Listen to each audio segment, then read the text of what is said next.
The scent of magnolias hung heavy in the June heat, mixing with aquanet hairspray and the dusty smell of old wood pews.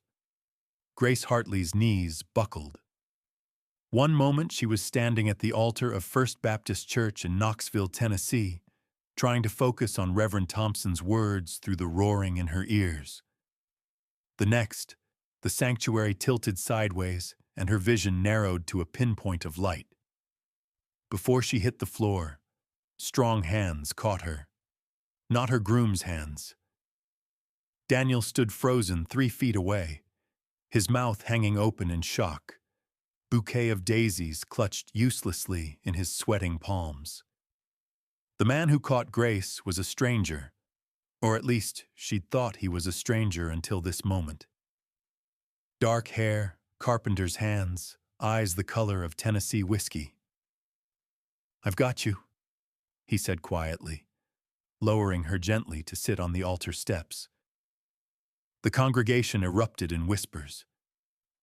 Grace's mother gasped from the front pew, but Grace barely heard any of it because a small voice cut through the chaos like a bell. "That's my new mommy." A little girl with auburn braids stood in the third row, pointing directly at Grace with the absolute certainty only a 6-year-old could muster.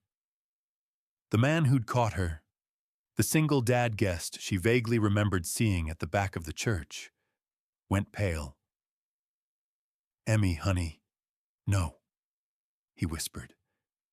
But the child was already climbing over her grandmother's lap to reach the aisle. Grace stared at the girl, at the man, at Daniel, who was now backing away from the altar with the expression of someone who'd just realized he'd made a terrible mistake. And suddenly, through the fog of heat exhaustion and wedding day nerves, Grace understood something she should have known months ago. She was marrying the wrong man. Before we go any further, I'd love to know, where in the world are you watching from right now? And what time is it where you are? Drop it in the comments below. And if this story has already grabbed you, go ahead and hit that like button and subscribe, because what happens next will change everything you think you know about fate. The recognition hit Grace like cold water. She'd seen this man before, not at church, not around town. She'd seen him in her dreams for 3 weeks straight. The same dark-eyed stranger standing in a doorway, holding out his hand. She'd dismissed the dreams as wedding jitters, her subconscious mind playing tricks as the big day approached. But he was real. "Someone get her water," the man said, his voice commanding but gentle. He crouched beside Grace, one hand still steadying her shoulder. "Ma'am, can you hear me? Do you know where you are?" Yes, I'm fine. Grace couldn't finish the sentence because she wasn't fine. Nothing about this was fine. Daniel finally found his voice. "Grace, what the hell is going on?" Reverend Thompson cleared his throat uncomfortably. "Perhaps we should postpone—" "No." Grace surprised herself with the firmness in her own voice. She looked up at the stranger who'd caught her, really looked at him this time. There was kindness in his face, worry, and something else she couldn't name. "Who are you?" "James Colton. I was invited by your cousin Sarah. She works with my sister at the hospital." He glanced back at the little girl, who was now standing beside them, her small hand reaching for Grace's. "This is my daughter, Emmy." "Why did she call me her new mommy?" James's face flushed. "I'm so sorry. She's been saying that all week, ever since she saw your picture in the newspaper announcement. I tried to explain that you were marrying someone else, but she wouldn't listen. Said she just knew." The girl, Emmy, nodded solemnly. "I dreamed about you 3 times. You were making pancakes in our kitchen and singing the song about the mockingbird." Grace felt the blood drain from her face for the second time. She sang that song, every morning while she cooked. It had been her grandmother's lullaby, passed down through 3 generations. She'd never told anyone about it, not even Daniel. "How could you possibly?" "I think," James said quietly, meeting her eyes with an intensity that made her breath catch. "We need to talk. But maybe not here." Daniel's face had gone from white to red. "Absolutely not. Grace, get up. We're finishing this ceremony." For the first time in the 6 months since he'd proposed, Grace heard the edge in Daniel's voice, the controlling undertone she'd been ignoring, explaining away as wedding stress. The same tone he'd used when he told her she'd need to quit her job at the library once they were married. When he'd said her apartment was too small and shabby, that she'd move into his house and get rid of her furniture. When he'd made it clear, in 100 small ways, that marriage meant erasing herself to fit his vision of what a wife should be. Grace Hartley was 28 years old. She'd been raising herself since her father died when she was 16, and her mother retreated into a haze of grief and prescription pills. She'd put herself through community college working double shifts at the Woolworth's lunch counter. She'd built a quiet, independent life, and somewhere along the way, she'd convinced herself that security was the same thing as love. But this little girl with auburn braids had seen something Grace herself had been too afraid to admit. She didn't want this wedding. She never had. Grace stood up slowly, James's hand still steadying her elbow. She looked at Daniel, really looked at him, and saw a man who would never catch her when she fell, who would stand there, frozen, prioritizing appearances over her well-being. "I'm sorry," she said. "I can't do this." The church exploded in gasps and whispers, but Grace only heard one sound, Emmy Colton's small, delighted laugh, and her whispered words that would haunt Grace for days to come. "I told you, Daddy. I told you she was the one." What Grace didn't know yet was that Emmy Colton had been right about everything else, too. The parking lot of First Baptist smelled like hot asphalt and honeysuckle, the late morning sun turning the gravel into a shimmering haze. Grace leaned against her cousin Sarah's Buick, still wearing her wedding dress, feeling like she'd just survived a tornado. Inside the church, chaos reigned. Her mother was sobbing. Daniel's family was demanding explanations. The reception hall 3 blocks away sat ready with 120 guests, a 3-tier cake, and a future that would never arrive. Grace had walked away from all of it. "Here." James Colton appeared beside her, holding a paper cup of water from the church kitchen. Emmy clung to his other hand, staring up at Grace with those knowing eyes. "You should drink something. Heat exhaustion is no joke." "I didn't faint from the heat." Grace accepted the water but didn't drink. "I fainted because my body knew what my mind wouldn't admit." James studied her with an expression that held no judgment, only understanding. In the bright sunlight, she could see the lines around his eyes, the calluses on his hands, the worn collar of his only good shirt. This was a man who worked for his living, who knew hardship. "How long have you been a widower?" The question escaped before Grace could stop it. James didn't seem surprised. 2 years. Emmy was 4 when her mama passed. Cancer. He squeezed his daughter's hand. "We're still figuring out how to be just the 2 of us." "I'm sorry." "Don't be. Rachel had a good life, short as it was. She made me promise." He stopped, glancing down at Emmy. "She made me promise not to let grief turn us into ghosts." Grace understood more than he knew. Her own father had died of a heart attack at 43, leaving behind debts and a wife who never recovered. Grace had spent 12 years being the adult in her mother's house, making sure bills got paid and groceries appeared, watching her own dreams shrink to fit the space between survival and exhaustion. Security had seemed like such a reasonable goal. Daniel had a good job at the factory, a paid-off house, no complications. He'd offered her a life where she wouldn't have to worry about money or being alone. He'd just never offered her love. "My daughter," James said carefully, "has a gift for seeing things others miss.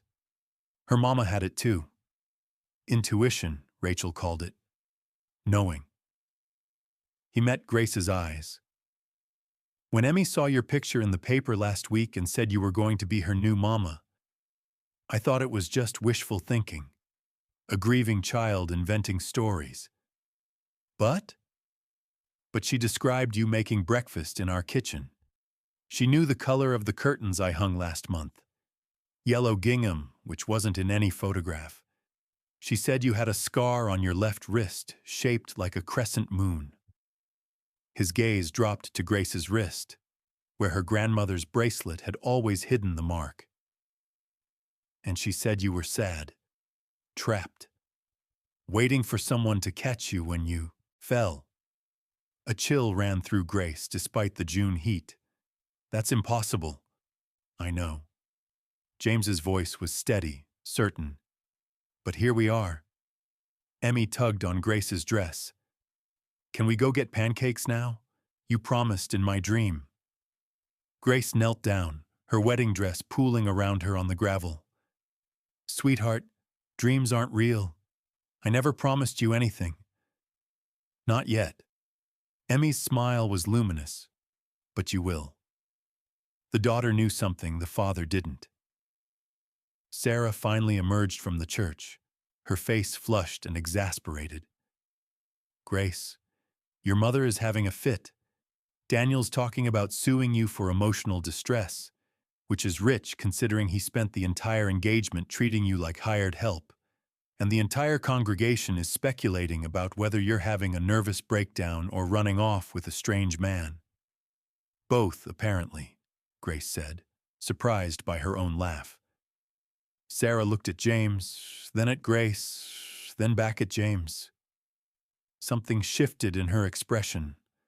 Recognition, maybe, or the same intuition that ran through Emmy Colton's veins. "You know what?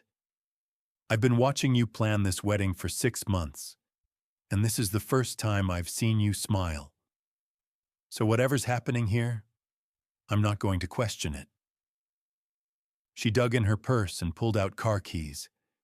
"Take my car. Go somewhere and breathe. I'll handle the fallout." "Sarah, go, before Daniel comes out here and makes this worse." James cleared his throat. "Miss Hartley, I don't want to presume anything. If you need space, we can leave. But if you want company while you figure things out, there's a diner on Chapman Highway that makes the best pecan pie in Knox County. And Emmy's been asking about pancakes." Grace looked at this man she didn't know. This child who'd called her mommy before they'd ever spoken. The wedding dress that suddenly felt like a costume she was desperate to shed. Every rational voice in her head screamed that this was madness. But madness, Grace thought, might be exactly what she needed. "I'll need to change first." Emmy squealed with delight. James's smile was slow and genuine, transforming his serious face into something warmer, younger. "There's a dress shop 2 blocks over," Sarah said. "I'll go with you. James, you and Emmy wait here." 20 minutes later, Grace emerged wearing a simple yellow sundress Sarah had insisted on buying her. Consider it a not wedding gift. And carrying her wedding gown in a borrowed bag. The transformation felt symbolic. She'd walked into that shop as a bride and walked out as herself.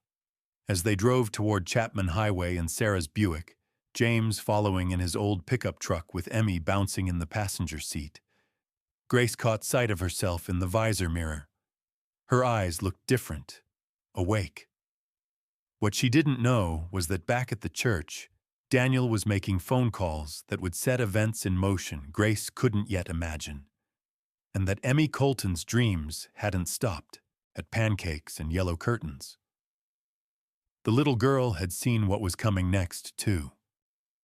The Bluebird Diner smelled like coffee and bacon grease, with undertones of maple syrup and the particular mustiness of vinyl booth seats that had absorbed decades of stories. Grace slid into a corner booth while James ordered at the counter. Pancakes for Emmy, pecan pie, and coffee for the adults. Through the window, Grace watched the Saturday afternoon traffic on Chapman Highway. Normal people doing normal things. She'd nearly married a man she didn't love 3 hours ago, and now she was sitting in a diner with a widower and his psychic 6-year-old. Her life had become unrecognizable. "You're thinking too hard."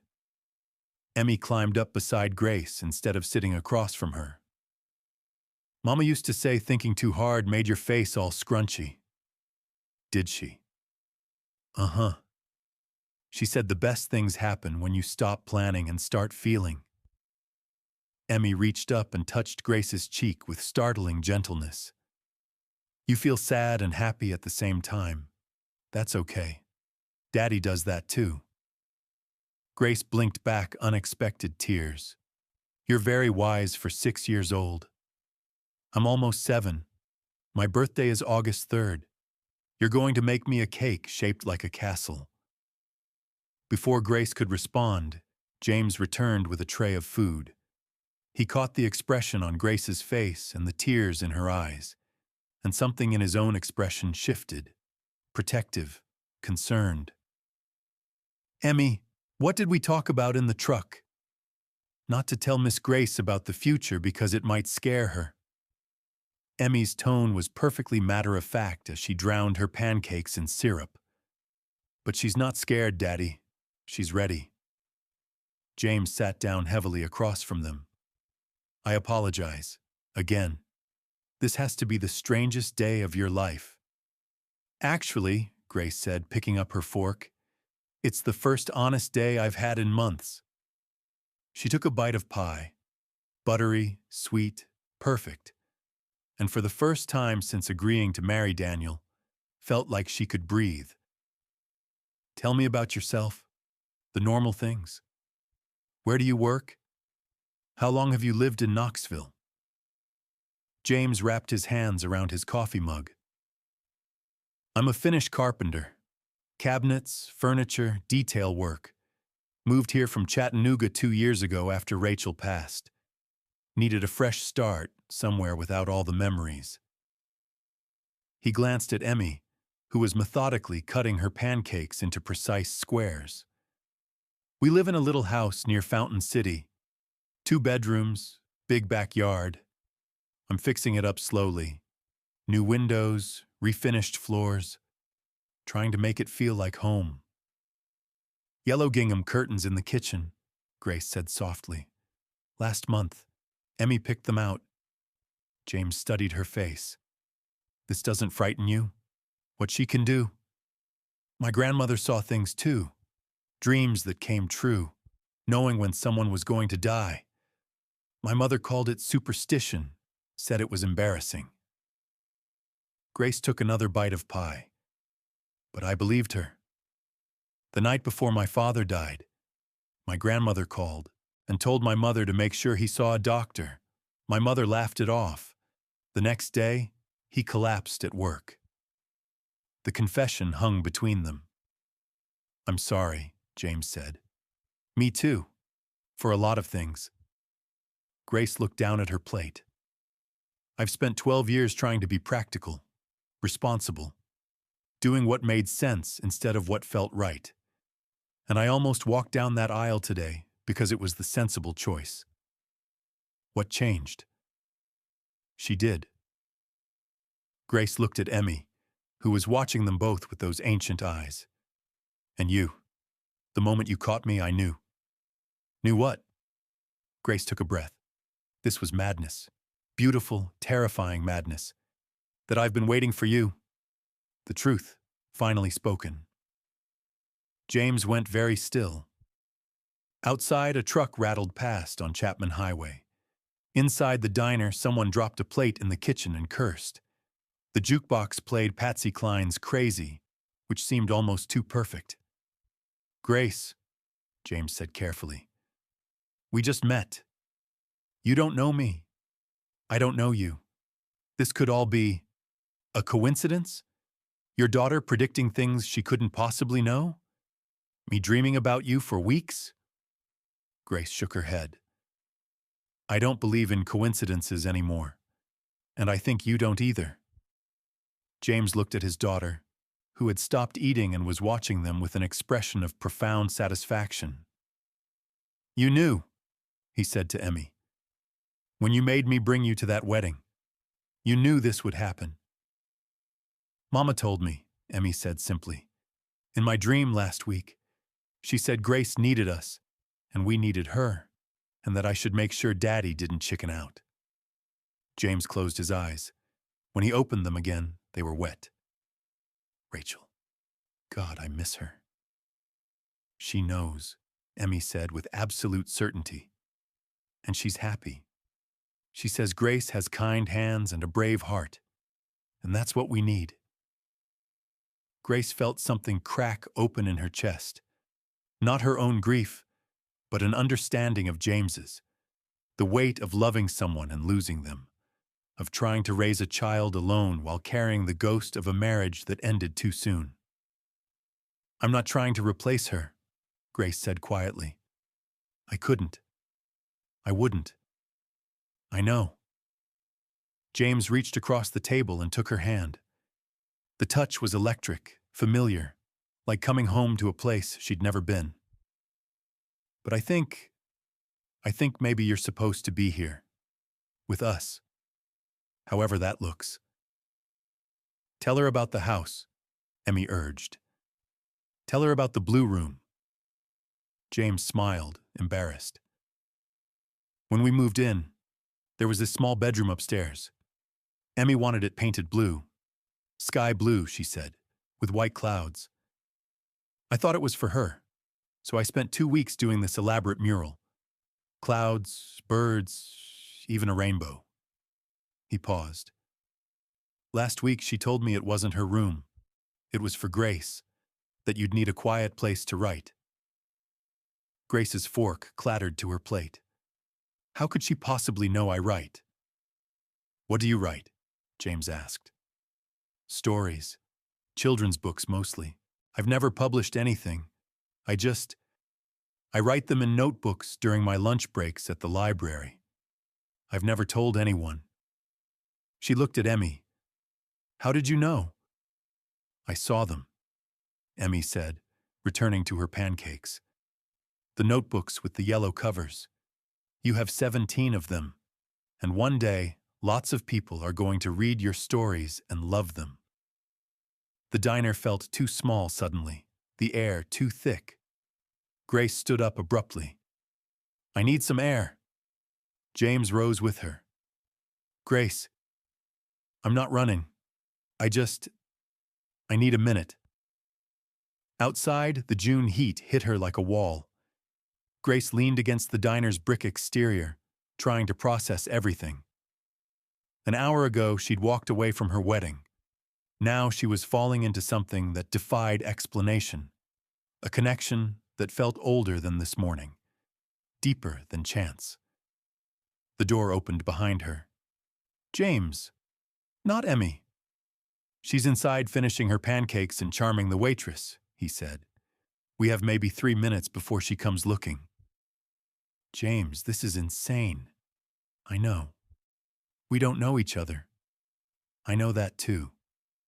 And your daughter thinks we're supposed to be a family. She's been right about everything else." James moved closer, not touching her, but near enough that she could feel the warmth of him. "Grace, I'm not asking you to marry me.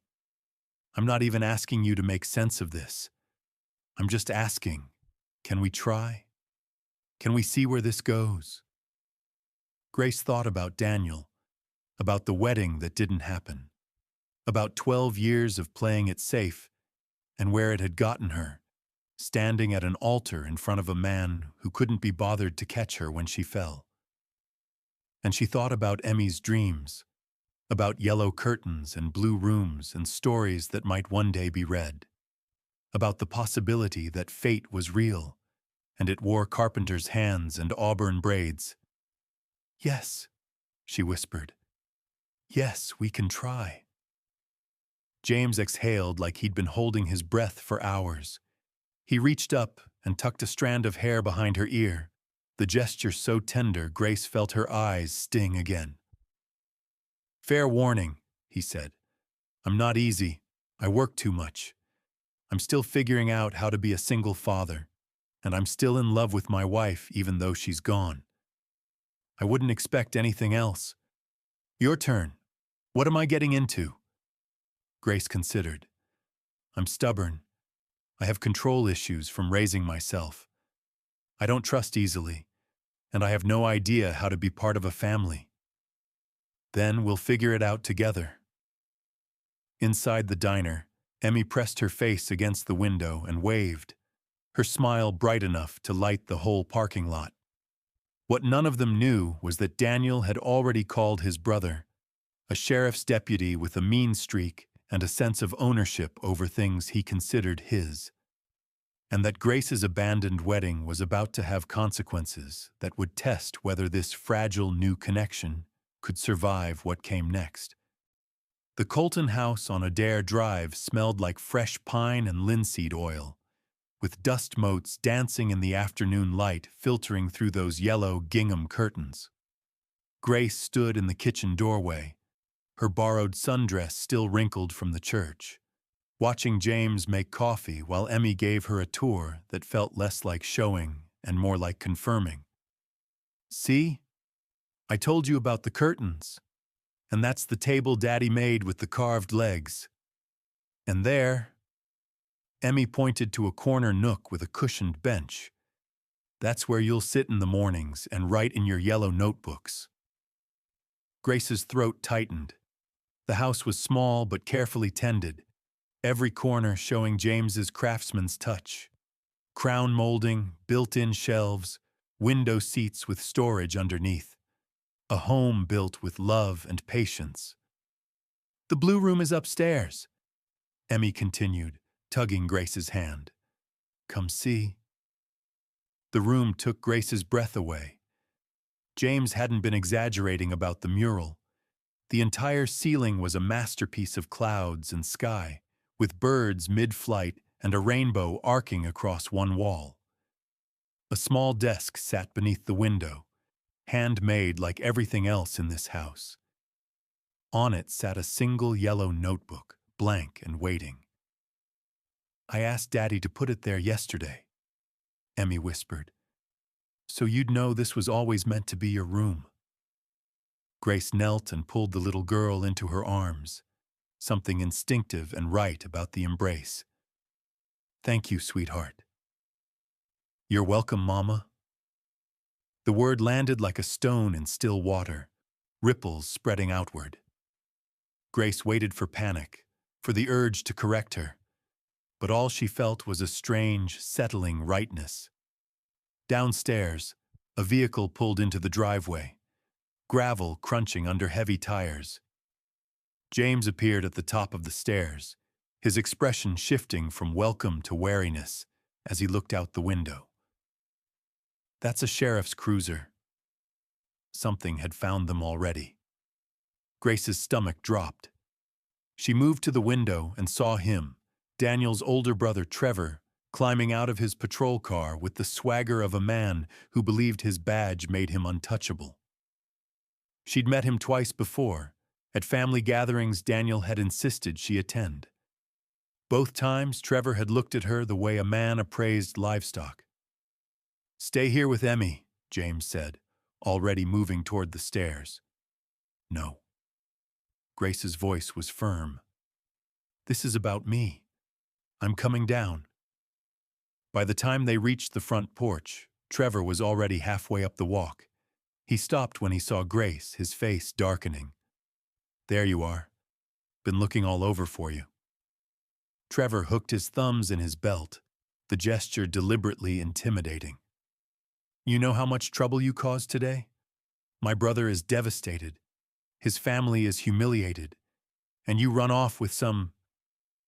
He looked James up and down with barely concealed contempt. Some stranger you just met? Deputy Mitchell, Grace said, keeping her voice steady. What happens between Daniel and me is none of your concern. It's my concern when you make my family look like fools in front of the whole town. Trevor stepped closer. Now, you're going to come with me. We're going to go talk to Daniel like adults, and you're going to apologize for this spectacle. No, I'm not. Trevor's hand moved to his service weapon, not drawing it, just resting there. A threat. I don't think you understand the situation, Grace. You embarrassed my brother. That's not something that just gets forgotten. James moved between them, his carpenter's frame suddenly seeming much larger. I think you need to leave my property, Deputy. And I think you need to step aside before I arrest you for interfering with official business. Official business? Grace's voice sharpened. You're not here as a sheriff's deputy. You're here as Daniel's brother, using your badge to intimidate me into going back to a man I don't love. That's abuse of power. Trevor's face flushed red. Careful, Grace. You don't want to make an enemy of me. She already has friends. James's voice was quiet but absolute. And you're trespassing. So unless you have an actual legal reason to be here, I suggest you leave before I call your supervisor. For a long moment, the three of them stood frozen. Trevor weighing his options, James standing his ground, Grace feeling her heart hammer against her ribs. From the upstairs window, Emmy watched with those knowing eyes. Finally, Trevor stepped back, but his expression promised this wasn't over. You think you're safe here? With this stranger? You don't know anything about him, Grace. Could be a criminal, could be dangerous. He smiled, cold and mean. Might be worth looking into. Making sure my brother's ex-fiancée isn't putting herself in harm's way. I'm not your brother's anything anymore. We'll see about that. Trevor climbed back into his cruiser. Before driving off, he leaned out the window. Daniel's not going to just let this go. He invested time, money, his reputation in you. You owe him. The cruiser disappeared down Adair Drive, leaving dust and menace in its wake. Grace realized she was shaking. James touched her elbow gently. You okay? No, yes. I don't know. Grace wrapped her arms around herself. James, I'm so sorry. I've brought this to your door. Maybe I should... Don't. James's voice was firm. Don't even think about leaving because of him. Men like Trevor, like your ex, they count on women being too scared to stand their ground. But he's right. You don't know me. You don't know what you're taking on. Then tell me. James guided her to the porch steps, and they sat side by side in the lengthening shadows. Tell me everything. So Grace did. She told him about her father's death and the debts he'd left behind, about her mother's retreat into pills and grief, leaving 15-year-old Grace to figure out electric bills and grocery shopping, about working her way through community college while her friends went to universities and joined sororities, about the library job that barely paid rent, the studio apartment with second-hand furniture, the careful budgeting that meant choosing between new shoes or eating out once a month. She told him about meeting Daniel at a church social, how he'd seemed stable and kind at first, how the controlling behavior started slowly, suggestions about what she should wear, who she should spend time with, how she should manage her money, how by the time she'd realized what was happening, the wedding plans were already in motion and backing out felt impossible. His family has money, connections. The Mitchells are practically royalty in certain circles. And I'm just... Grace gestured helplessly at herself. A girl from the poor side of town who should have been grateful someone like Daniel wanted her. James was quiet for a long moment. When he spoke, his voice was rough with emotion. My Rachel came from nothing too. Foster homes, abuse, the kind of childhood that should have destroyed her. But she was the strongest person I ever knew. She taught me that where you come from doesn't determine where you're going. He took Grace's hand. You walked away from that wedding because you're strong, not despite anything. And if the Mitchells think they can bully you into going back, they're about to learn what happens when someone finally has backup. Upstairs, Emmy opened the window. Daddy, Grace, it's going to be okay. The bad man doesn't win. I saw it. Grace looked up at the little girl framed in the window of the blue room, haloed in late afternoon light. What did you see, sweetheart? I saw us being a family, all three of us, and I saw the bad man leaving town and never coming back. James and Grace exchanged glances. They wanted to believe her. But both of them knew that men like Trevor Mitchell didn't disappear just because a 6-year-old girl dreamed it. What they didn't know was that across town, Daniel was making phone calls to his family's lawyer, and that Trevor was already digging into James Colton's past, looking for anything he could weaponize. The battle was just beginning. The Knoxville Public Library on Monday morning smelled like old paper and floor wax, with the familiar hum of fluorescent lights buzzing overhead. Grace had called in sick on Saturday after the wedding. That wasn't, but she couldn't hide forever. Bills needed paying. Life continued, even when it had been turned upside down. She was reshelving returns in the history section when she felt eyes on her back. Margaret Hartley, Grace's mother, stood at the end of the aisle, her purse clutched against her chest like armor. She looked older than her 52 years, her face drawn and pale. Mama, Grace set down her cart. What are you doing here? I came to talk sense into you before it's too late. Margaret's voice carried that familiar mixture of worry and accusation. Grace, the whole town is talking. You humiliated yourself. Humiliated me. I'm sorry you're embarrassed. Sorry.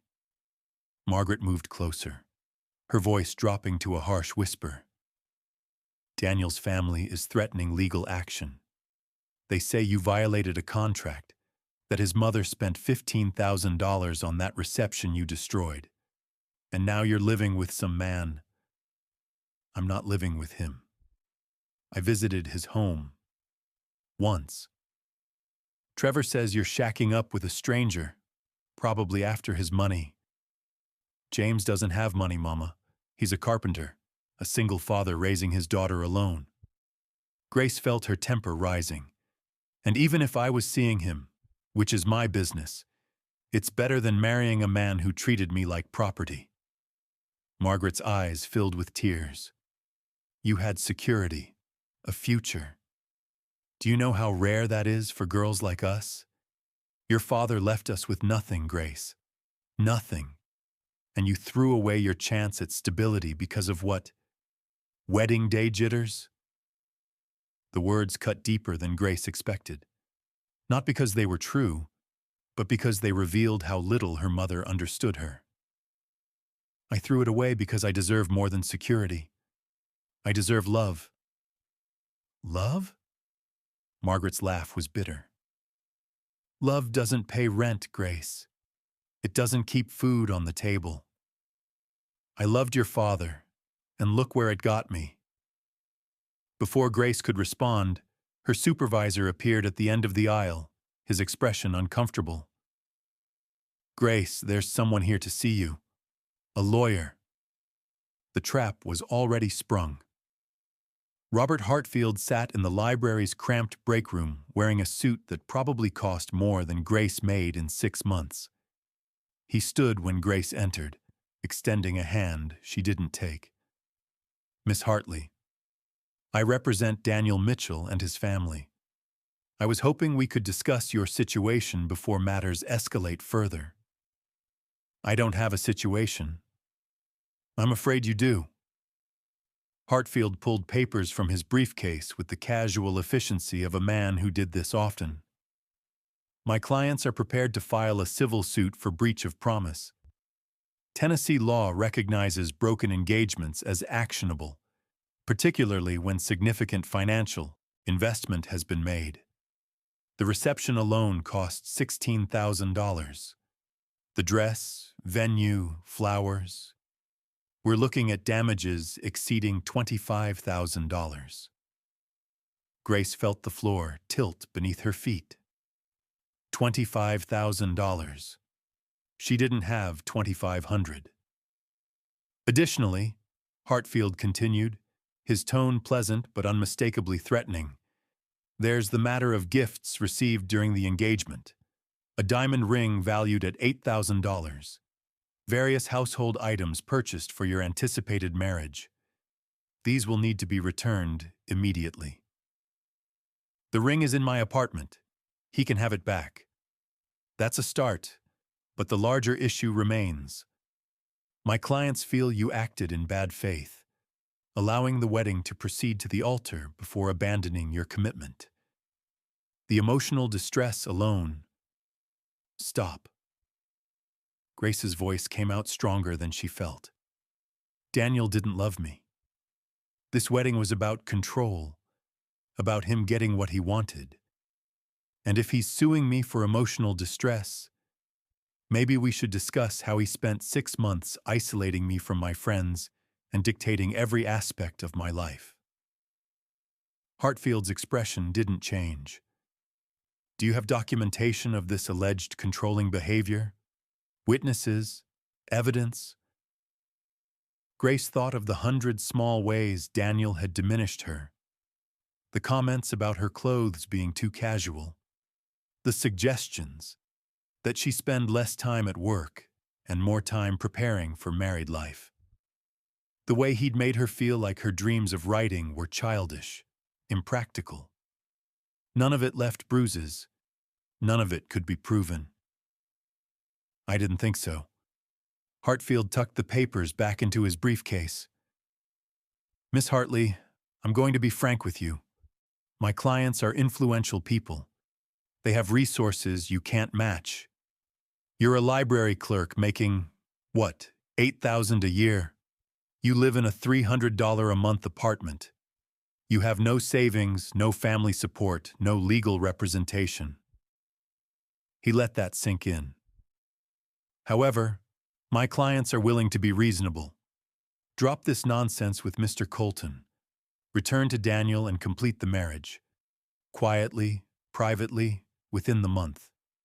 In return, they'll forgive the financial damages and we'll all move forward. Grace stared at him. You want me to marry Daniel as a business transaction. I want you to honor your commitment and to recognize that the alternative is financial ruin. The break room felt airless.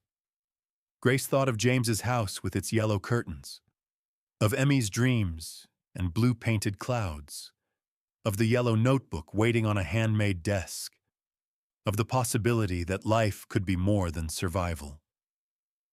Tell your clients, Grace said quietly, that I'd rather be poor and free than rich and owned, and if they want to sue me, they can try. But I'm not marrying Daniel Mitchell for any reason, ever again. Hartfield stood, smoothing his suit. A pity. You could have resolved this easily. Now it becomes complicated. He paused at the door. One more thing. We've been looking into Mr. Colton's background. Seems he left Chattanooga rather suddenly 2 years ago, right after his wife's death. Some interesting questions about the circumstances of that death. about pain medications going missing from the hospital where she was treated, about whether she died naturally or had help. The accusation hung in the air like poison. "You're disgusting," Grace whispered. "I'm thorough. Think carefully about the company you keep, Miss Hartley, and about whether protecting a man you barely know is worth losing everything." After he left, Grace stood alone in the break room, shaking. Through the small window, she could see her mother waiting by the circulation desk, wringing her hands. Behind the desk, her co-workers whispered and stared. She'd thought walking away from the wedding was the hard part. She was just beginning to understand what freedom would cost. Grace pulled her time card and clocked out. She didn't know where she was going, but she couldn't stay here. Not with everyone watching. Not with the weight of legal threats pressing down on her shoulders. Outside, the June morning was oppressively hot, the humidity already thick at 9 o'clock. Grace walked without direction, her mind spinning. $25,000. Accusations about James. The implication that Rachel Colton's death was somehow suspicious. She'd brought disaster into his life. She was still walking when a familiar pickup truck pulled alongside her. James, with Emmy in the passenger seat, both of them looking worried. "Sarah called the house," James said through the open window. "Said your mama was at the library causing a scene. Thought you might need a friend." Grace climbed into the truck without a word. Emmy immediately wrapped small arms around her neck. "The lawyer was mean," Emmy whispered. "But he's wrong about Daddy. Mama didn't die wrong. She died loved. That's different." Grace held the little girl close and let herself cry for the first time since Saturday. What she didn't know was that Trevor Mitchell was, at that very moment, sitting in his patrol car outside James Colton's house, taking photographs, building a case, preparing to strike, and that the Mitchell family had only just begun to show what they were willing to do to anyone who defied them. The Knox County Courthouse on Wednesday afternoon smelled like stale coffee and nervous sweat, with the marble floors echoing every footstep like judgments being passed. Grace sat beside James on a hard wooden bench outside family court, wearing her best dress, which wasn't very good, and trying not to let her hands shake. Trevor Mitchell had moved faster than anyone expected. The emergency custody petition had been filed Monday night. By Tuesday morning, James had received notification that the state was investigating him for child endangerment, specifically for exposing his daughter to an unstable woman of questionable character and maintaining an inappropriate living situation. Grace Hartley was named as a threat to Emmy Colton's well-being. "This is my fault," Grace whispered for the 100th time. "If I'd never walked into that church—" "Stop." James kept his voice low but firm. "They would have found another way to hurt me if they wanted to. This is about power, about punishing you by threatening the people you care about." Across the hall, Daniel sat with his parents and Trevor, all of them wearing expressions of righteous certainty. Daniel's mother, Patricia Mitchell, caught Grace's eye and smiled, cold and satisfied. The courtroom doors opened. Judge Harold Winston emerged, a weathered man in his 60s who'd been presiding over family court for 20 years. His reputation was mixed, fair but traditional, skeptical of women who stepped outside conventional roles. "Colton versus the state, let's proceed." Inside, the courtroom was smaller than Grace expected. A social worker named Mrs. Ellen Pruitt sat at a table with a file thick with accusations. The Mitchell family filled the front row of the gallery. James's lawyer, a young public defender named Michael Chen, who looked barely 30, shuffled papers nervously. Grace and James were directed to sit behind the defendant's table. Emmy had been left with Sarah, and Grace's heart ached thinking of that little girl waiting to hear if she'd be torn from her father. "Your Honor," Mrs. Pruitt began, standing with bureaucratic confidence, "the state has received credible reports that Mr. Colton has been cohabiting with a woman who, as of Saturday, June 20th, 1970, abandoned her fiancé at the altar and immediately began an inappropriate relationship with Mr. Colton, a man she'd just met. This woman has no background in childcare, no stable employment, and according to multiple witnesses, displayed erratic behavior including fainting, public confrontations, and emotional instability." Grace felt her face burn, every terrible moment of Saturday being weaponized. "Furthermore," Mrs. Pruitt continued, "there are questions about Mr. Colton's own stability. He relocated to Knoxville 2 years ago following his wife's death, a death that involved significant pain medication usage. Hospital records show irregularities in medication documentation during Mrs. Colton's final days." James went rigid beside her. Grace reached for his hand under the table and held tight. "The state believes Emmy Colton is at risk and should be placed in temporary foster care while Mr. Colton undergoes evaluation and addresses these concerns." Judge Winston looked over his glasses at James. "Mr. Colton, do you have representation?" Michael Chen stood. "Yes, Your Honor, and I'd like to address these accusations directly. First, Miss Hartley is not cohabiting with my client. She visited his home once, on Saturday, in the company of multiple witnesses. She maintains her own residence. Second, the characterization of her as unstable is malicious slander from a jilted ex-fiancé and his family, the very people who filed this petition." "The Mitchells filed this petition?" Judge Winston's eyebrows rose. "Deputy Trevor Mitchell filed on behalf of the state, Your Honor. But Deputy Mitchell is Daniel Mitchell's brother. This is retaliation, plain and simple." The truth, finally exposed. Mrs. Pruitt flushed. "Your Honor, regardless of who filed the petition, the concerns are legitimate. Mr. Colton's daughter has been expressing disturbing fantasies, calling Miss Hartley her new mother, despite having just met her. That suggests confusion, possible coaching, certainly an environment not conducive to healthy child development." "May I speak?" James's voice cut through the courtroom. Judge Winston nodded. "Go ahead, Mr. Colton."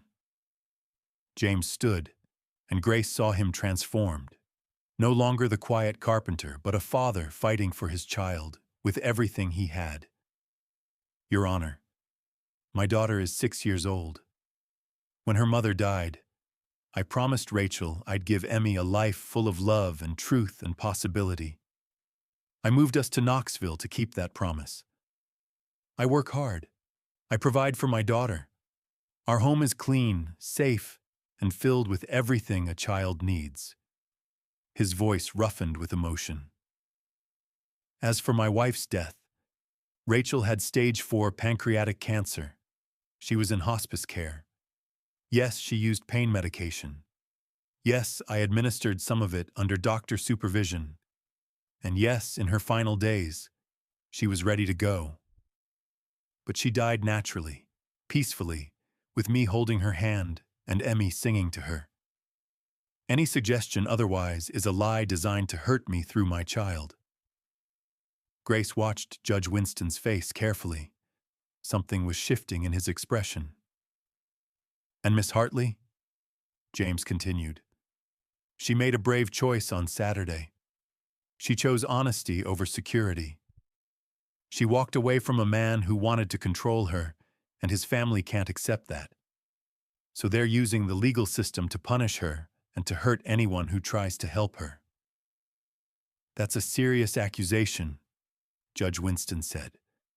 "It's the truth, and if this court allows it, it sends a message to every woman in Knox County that leaving a bad situation means losing everything: your reputation, your freedom, even people you care about. Daniel's mother stood up in the gallery. Your Honor, this is ridiculous. Grace Hartley has known this man for 4 days. 4 days! And she's already positioning herself as a mother to his child? That's not brave. That's calculated. She's a gold digger looking for a soft landing after destroying her engagement. Mrs. Mitchell, sit down, Judge Winston said sharply. He turned to Michael Chen. Do you have any witnesses who can speak to Mr. Colton's character? We do, Your Honor, starting with Emmy Colton herself. The courtroom stirred. Mrs. Pruitt objected immediately. Your Honor, the child is 6 years old. She can't possibly provide reliable testimony, especially if she's been influenced by her father. I'd like to hear from her anyway. Judge Winston's tone suggested his patience with the state's case was thinning. Bring her in. 10 minutes later, Sarah led Emmy into the courtroom. The little girl wore her Sunday dress and held Mr. Buttons, her teddy bear. She looked tiny and terrified until she saw her father. Then her face brightened. Hi, Daddy. Hi, Grace. Judge Winston smiled gently. Hello, Emmy. Do you know why you're here today? The bad people want to take me away from Daddy. Emmy's voice was clear and certain. But they can't. Because we're supposed to be together. Me and Daddy and Grace. Mama said so. Your mama? Judge Winston leaned forward. What did your mama say, sweetheart? She comes to me in dreams sometimes. She told me Grace was coming, and that we should help her because she was sad and trapped. She told me Daddy needed to be brave, and she said, Emmy looked directly at Patricia Mitchell. She said some people try to hurt others because they're scared of being alone. But love is stronger than fear. The courtroom was absolutely silent. Judge Winston studied this small child with her ancient eyes and her simple truth. Then he looked at Mrs. Pruitt, at the Mitchell family, at James and Grace sitting side by side. Here's what I see, he said finally. I see a little girl who's articulate, healthy, and clearly loved. I see a father who's been ambushed by a malicious petition filed by people with a personal vendetta. And I see a system being weaponized to punish a woman for exercising her right to choose her own future. He closed the file with finality. Petition denied. Mr. Colton retains full custody. And Deputy Mitchell, I'll be having a conversation with your supervisor about the misuse of your position. This court is adjourned. The gavel fell like thunder. Grace couldn't breathe. James pulled her into his arms, and Emmy scrambled over the railing to wrap her small arms around both of them. Behind them, the Mitchell family sat frozen in furious disbelief. But as they left the courthouse into the bright June afternoon, Grace saw Trevor's face. The rage there. The promise of retribution. This battle was over. But the war wasn't finished. The smell of smoke woke Grace at 2 a.m. on Friday. Acrid, chemical, wrong. She sat up in her studio apartment disoriented, then saw the orange glow flickering through her window curtain. Fire. Grace grabbed her robe and ran barefoot down the exterior stairs. Her landlord's garage was engulfed in flames, heat pouring off it in waves. Other tenants were already outside, someone shouting about calling the fire department. The building itself wasn't in immediate danger, but the garage sat close enough that burning embers were drifting onto the roof. Then Grace saw her car. Her 9-year-old Chevrolet sat 20 feet from the blaze, close enough that the heat had already cracked the windshield. But what made her blood run cold was the message spray-painted across the hood in angry red letters. Homewrecker Grace. Sarah appeared from the crowd, still in her nursing scrubs from the night shift. Thank God you're okay. Someone called the hospital asking if you were working tonight. I told them no, you had the day off, and then... She saw the car and stopped. Oh no. 2 fire trucks arrived, sirens wailing. Firefighters worked quickly to contain the blaze. Grace stood wrapped in a borrowed blanket, watching her car and everything it represented. Her independence, her mobility, her means of escape, destroyed by someone's hatred. A sheriff's cruiser pulled up. Not Trevor, thank God, but an older deputy named Frank Wilson, who'd always been kind to her at the library. Miss Hartley, you need to see this. Deputy Wilson led her away from the crowd, his expression grim. In his hand was a gasoline can. Found this behind the building. No fingerprints, but there's a receipt still attached. Purchased at the Texaco on Chapman Highway yesterday at 6:15 p.m. Do you know who bought it? Camera footage is being reviewed. But Grace? He hesitated. I need to ask you something, and I need you to be honest. Are you afraid Daniel or Trevor Mitchell might be behind this?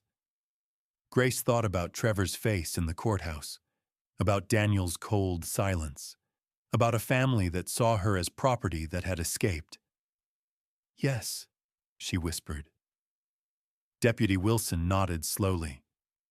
You're not the first person to suggest the Mitchells have a mean streak, but they're careful. Connected. This is the kind of thing that's hard to prove. So they just get away with it? I didn't say that. Wilson handed her a card. You call me directly if anything else happens. Anything. And Grace, you might want to think about staying somewhere else for a while. Somewhere they don't know to look. Somewhere safe. Somewhere like home. By 3 a.m., Grace was standing on James Colton's front porch with a borrowed suitcase containing everything salvageable from her apartment. James opened the door in jeans and an undershirt, his hair mussed from sleep, and took one look at her face before pulling her inside. What happened? Grace told him. About the fire, the spray paint, the gasoline can. About Deputy Wilson's warning. As she spoke, James's expression grew harder, angrier. They burned your car. They wanted to scare me, to show me what happens when I don't comply. Did it work? James's voice was quiet. Are you scared? Terrified. But I'm more angry than scared. Grace set down her suitcase. James, I can't keep dragging you into this. If they're willing to commit arson, you're staying here. James's tone left no room for argument. In the blue room, properly, as long as you need.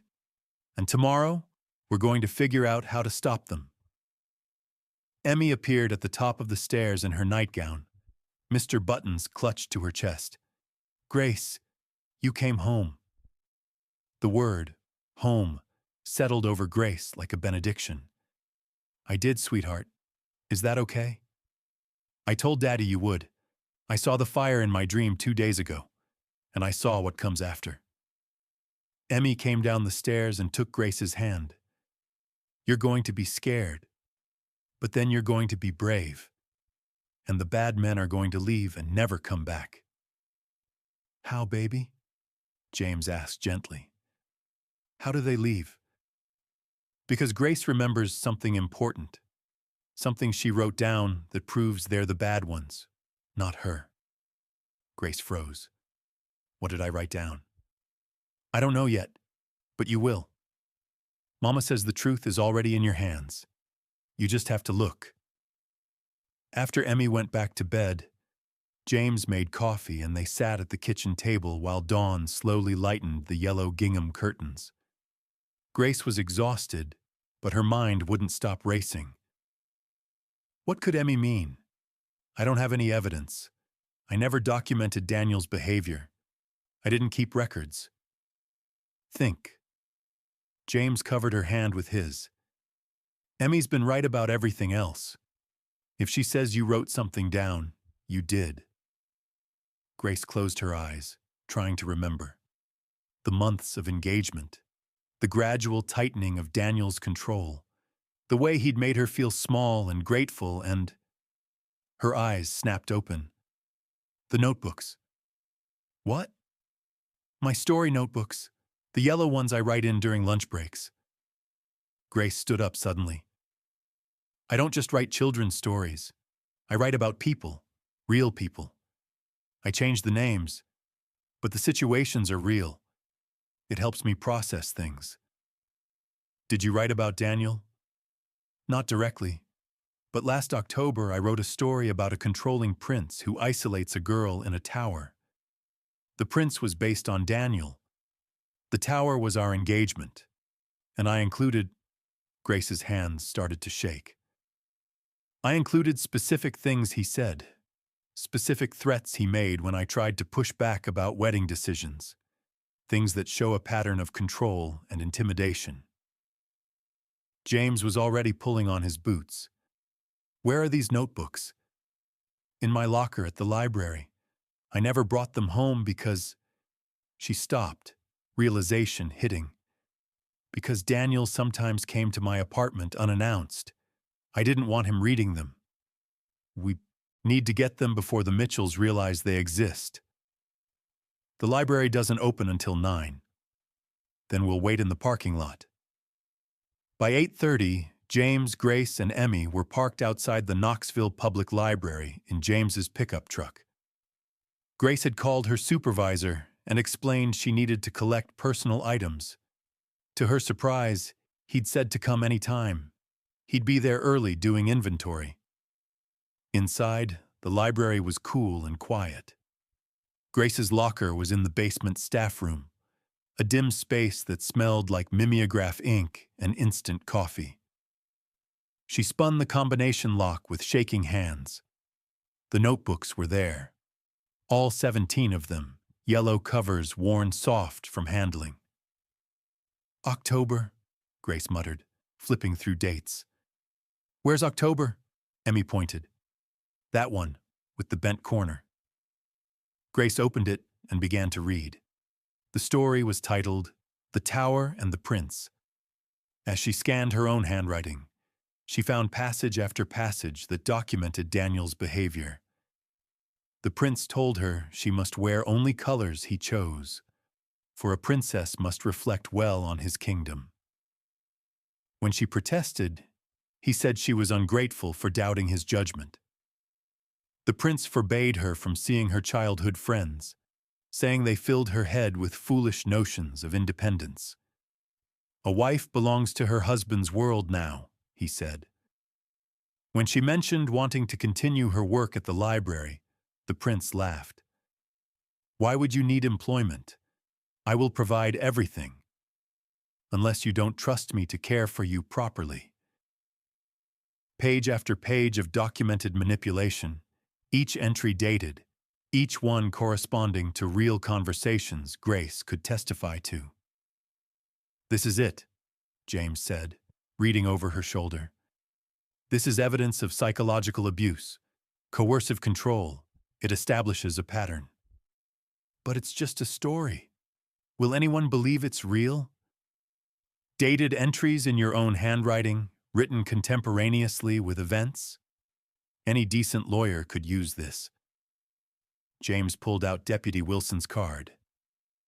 We need to call him, now. They were halfway back upstairs when they heard voices in the main reading room. Daniel's voice, and Trevor's. Grace and James froze on the stairwell. Through the crack in the door, they could see both Mitchell brothers talking to Grace's supervisor. We have reason to believe Miss Hartley has been stealing from the library, Trevor was saying, his badge visible on his belt. We need to search her locker. I'm not sure I can allow that without proper documentation, the supervisor said nervously. This is official police business. Trevor's hand moved to his weapon. Are you interfering with an investigation? Grace felt James tense beside her, ready to intervene, but Emmy tugged on her hand. The back door, she whispered. Mama says use the back door. They moved silently through the basement to the emergency exit. The yellow notebooks clutched to Grace's chest. Behind them, they heard Trevor's boots on the stairs. "Check the locker, now." The exit alarm would give them away. But Grace pushed through anyway, the siren screaming as they ran into the alley. James's truck was parked around front, unreachable. "This way." James pulled them toward Chapman Highway, toward the early morning traffic and witnesses and safety in numbers. Behind them, Trevor emerged from the library at a run. "Grace Hartley, stop. You're under arrest for destruction of property and arson." The accusation was so absurd, so blatantly false, that Grace almost laughed. They were framing her for the fire, making her the criminal. But James didn't stop running, and neither did Grace. With Emmy between them and 17 yellow notebooks containing the truth, they ran toward the one place they knew would help. Deputy Frank Wilson's house was 3 blocks away, and he was exactly the kind of honest cop who would listen to the truth, even when it meant standing up to his own department. What the Mitchells didn't know was that Deputy Wilson had already requested the Texaco security footage, and that the man who'd purchased the gasoline was clearly visible on camera. It wasn't Daniel or Trevor, but it was someone who worked for them. And that was enough to start unraveling everything. The autumn air in October smelled like wood smoke and cinnamon, with golden leaves dancing across the Morrison family cemetery, where Rachel Colton's headstone stood beneath an old oak tree. Grace knelt beside the grave, arranging fresh chrysanthemums in the brass vase, her hands steady now in a way they hadn't been 4 months ago. "I wish I could have known you," Grace said softly to the stone. "Emmy says you would have liked me, that you knew I was coming before any of us did." Behind her, footsteps crunched on fallen leaves. James carrying Emmy on his shoulders, both of them bundled against the October chill. The little girl, almost 7 now, her birthday celebrated with the promised castle cake, smiled down at Grace with those knowing eyes. "Mama says she does like you. She says thank you for catching Daddy when he was falling too." Grace stood, brushing dirt from her knees. The yellow dress she wore was new, purchased with money from her first published story. A small literary magazine had bought The Tower and the Prince for $75, changing the title to Breaking Glass. More publications were interested. An agent in New York had written asking to see her full manuscript. Grace Hartley was becoming a writer, but more importantly, she was becoming herself. "Ready?" James asked, offering his hand. "Almost." The events of that June morning had unraveled quickly once Deputy Wilson got involved. The Texaco footage showed Malcolm Price, a maintenance worker at the Mitchell family factory, purchasing gasoline with cash. When questioned, Price had cracked immediately, admitting Trevor had paid him $200 to send Grace Hartley a message. The spray paint had been Trevor's idea. So had the timing, designed to maximize fear. Trevor Mitchell was fired from the sheriff's department and faced criminal charges for arson for hire and abuse of authority. Daniel's civil suit was dismissed when Grace's notebooks were presented as evidence of his controlling behavior. And when 3 other women came forward with similar stories about the Mitchell men's treatment of ex-girlfriends, the family's reputation in Knoxville collapsed like a house built on rotten timber. Patricia Mitchell had moved to Memphis to live with her sister. Daniel had left town entirely, last heard working at his uncle's car dealership in Nashville. Trevor was awaiting trial, his lawyer arguing for a plea deal that would spare him prison time. Grace's mother had eventually apologized, stiffly, inadequately, but genuinely. She was trying. It was all Grace could ask. "Okay," Grace said, taking James's hand. "I'm ready now." They walked together through the cemetery to where a small group waited at the chapel. Sarah and her husband, Deputy Wilson and his wife, James's sister from Chattanooga, and a handful of others who'd stood by them when it mattered. This wedding was nothing like the first one Grace had planned. No three-tier cake, no rented hall, no 120 guests who came for spectacle. Just a simple chapel, a courthouse marriage license, and people who understood that love was built on honesty, not performance. Reverend Thompson, the same minister who'd been prepared to marry Grace to Daniel, met them at the chapel door. He smiled, genuine warmth in his weathered face. "Are you certain this time, Grace?" "More certain than I've ever been about anything." Inside, the chapel smelled like beeswax candles and old hymn books. Grace wore the yellow dress and carried wildflowers Emmy had picked that morning. James wore his one good suit, the same one he'd worn to the wedding that wasn't, but his eyes held none of the uncertainty from that day. Only certainty. Only love. Emmy stood between them, holding both their hands, wearing a white dress with autumn leaves embroidered on the hem. "Dearly beloved," Reverend Thompson began, and Grace felt tears start. Not tears of fear or doubt, tears of gratitude that she'd been brave enough to fall, and that these two beautiful souls had been there to catch her. The vows were simple. No promises of obedience, no talk of possession, just commitment to honesty, partnership, and choosing each other every day. "I promise to catch you when you fall," James said, his voice rough with emotion, "and to trust you to catch me when I do the same." "I promise to be brave enough to be myself with you," Grace replied, "and to build a life where all of us can be exactly who we're meant to be." When Reverend Thompson pronounced them married, Emmy cheered before anyone else could react. "I told you," she announced to the small congregation. "I told everyone at the other wedding, but nobody believed me. But I knew. I knew Grace was supposed to be my mama." Grace knelt and pulled the little girl into her arms. "Is it okay if I'm not the same as your first mama? You're supposed to be different. That's the whole point."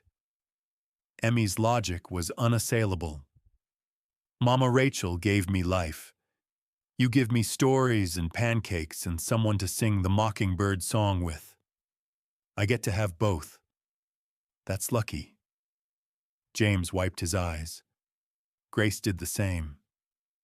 And in that moment, standing in a small chapel with autumn light streaming through stained glass windows, Grace understood that fate wasn't about perfection. It was about catching each other when you fell. They make a life together, the three of them. Carpenter, writer, and the child who sees things others miss. Grace publishes her first book 2 years later, dedicating it to Rachel, who sent me home. James builds her a writing studio in the backyard, with a window that looks out on the garden where Emmy plays. They have another child, a son they name Thomas, who has his father's steady hands and his sister's intuitive heart. Grace never forgets the moment she almost made the wrong choice, never forgets the feeling of Daniel's indifference as she collapsed at the altar. But she also never forgets James's hands catching her, steady and sure. Some people say Grace Hartley got lucky, that she dodged a bullet by walking away from that first wedding. But the ones who know, really know, understand it wasn't luck at all. It was a little girl's dream, a dead woman's blessing, and the courage to faint into the arms of the right person. Years later, when Emmy is grown with children of her own, she tells them about the day she knew Grace would be her mother. About the dreams that showed her the future. About the wedding where her daddy caught the falling bride. Her children ask if she still has dreams like that. "Sometimes," Emmy says with a smile, but not as often. Mama Rachel doesn't need to send messages anymore. We're all exactly where we're supposed to be. And they say if you visit First Baptist Church in Knoxville on a June morning, you can still feel it. The echo of a wedding that didn't happen, and the fate that began with a fall. If this story touched you, take a moment to share where you're watching from in the comments. And remember, sometimes the bravest thing you can do is fall, trusting that the right hands will be there to catch you. Subscribe for more stories that remind us why courage and truth always matter more than comfort and appearances.